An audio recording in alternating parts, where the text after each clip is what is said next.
Maharaja long live, Maharaja long live, YTF long live, EW long live, TISF long live, Dipramota long live, Dipramota long live, Bubagra long live, Bubagra ki Bubagra ki প্রিয় বন্ধুদের, আজকে খুব আমরা এখানে একটা সভা করেছি তীব্রমতার আহ্বানে। এটা সোনারামপাড়া বিসি 3 নম্বর ওয়ার্ডে।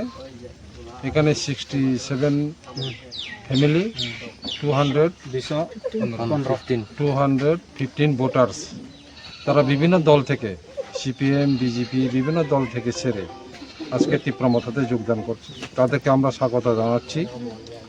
আসন্ন ব্লেস কমিটি নির্বাচন সামনে, তীব্রমতাকে শক্তিশালী করা এবং এই বিসিকে দখল করা, এই ওয়ার্ডকে শক্তিশালী করে এখানে জয়যুক্ত হওয়ার জন্য তারা আপ্রাণ চেষ্টা করার জন্য এবং তীব্রমতাকে শক্তি দেওয়ার জন্য আজকে তারা এসেছেন। তাদেরকে অসংখ্য ধন্যবাদ এবং তাদেরকে সুস্বাগতম জানাচ্ছি।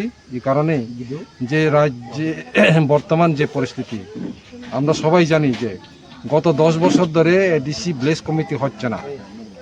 এই এডিসি ব্লেস কমিটি না হওয়ার ফলে এখানকার ব্লেস কমিটির বিভিন্ন উন্নয়ন খাতে যে সমস্ত বরাদ্দ অর্থগুলো এটা নয়শয় হয়ে যায়। কিন্তু গ্রামের আজকে পথঘাটের যে অবস্থা, আজকে এই সোনারামপাড়া বিসির আজকে এই যে পথ, যে প্রধান সড়ক যেগুলি, এখানে মানুষ যাতায়াত করে, আসা যাওয়া করে, কিন্তু আজকে এখানে একটা বাইক সাইকেল নিয়েই পর্যন্ত মানুষ আসতে পারছে না। এখানকার মানুষ কত কষ্টতে আছে, অনেক কষ্টতে আছে এখানকার মানুষের প্রধান কি দরকার?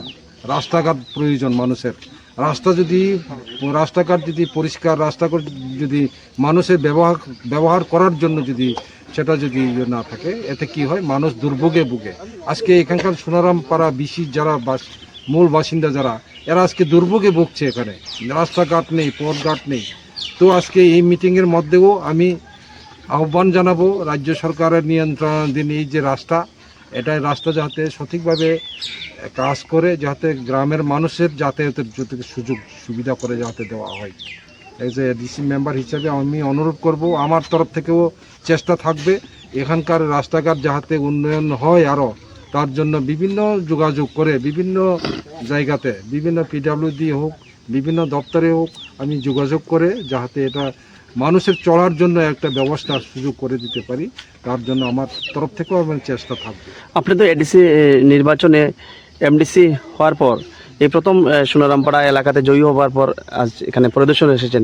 এই গ্রামে কি কি সমস্যা রয়েছে এবং জনগণের কাছে কি শুনতে পারলেন? সমস্যা হচ্ছে রাস্তাঘাটের সমস্যা, পানীয় জলের সমস্যা, এরপরে গরিব এলাকার মানুষ, গরিব বংশের মানুষ ঠিক মতো রেগা শ্রম দিবসে কাজ পাচ্ছে না। এখানে তাদের যে অধিকার, রেগা কাজ করার যে অধিকার, এই অধিকারও তারা হারাচ্ছে।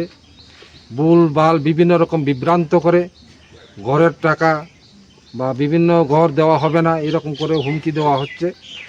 এই সমস্ত করে এখানকার মানুষ জনগণকে ভীত প্রদর্শন করে এখানে বিভিন্ন ফায়দা লুটার জন্য আজকে চেষ্টা করছে।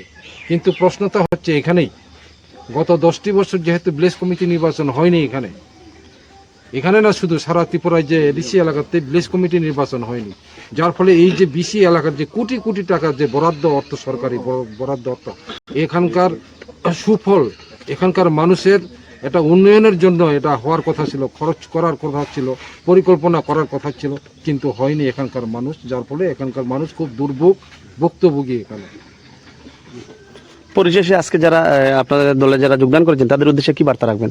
তাদের উদ্দেশ্যে আমি খুব তাদেরকে স্বাগত জানাচ্ছি। তাদেরকে আমার তরফ থেকে এবং পার্টির তরফ থেকে আমি তাদেরকে ওয়েলকাম জানাই, যে এই কারণেই আজকে এই সময়ে সুচিন্তিতভাবে, চিন্তার মধ্যে বিভিন্নভাবে একটা এটা উন্নয়নের জন্য, এলাকাকে সাজানোর জন্য আজকে তীব্রমতাকে সঙ্গী দেওয়ার জন্য তাদেরকে আমি অসংখ্য ধন্যবাদ জানাই।